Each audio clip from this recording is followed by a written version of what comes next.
இன்றே டவுன்லோட் செய்து உங்கள் ஃபேவரட் ஷோக்களை என்ஜாய் பண்ணுங்க.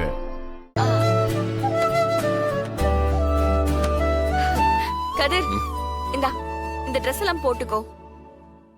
ஏன் எங்கயாவது ஃபங்க்ஷன் போறோமா? நீ ஆபீஸ்க்கு இதுதான் போட்டுட்டு போகணும். இந்த Dress-ஆ?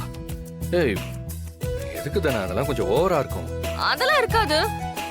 ஓனர் இந்த மாதிரி தான் Dress பண்ணணும். பின்ன யூனிஃபார்ம் போட்டா போக முடியும்?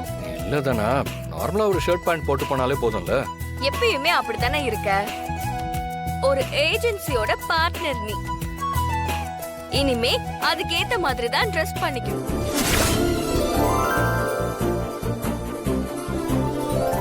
வாவ், சூப்பரா இருக்கு. பாத்தியா, இப்பதான் ஓனர் லுக்கே வந்திருக்கு. சூப்பரா இருக்கு.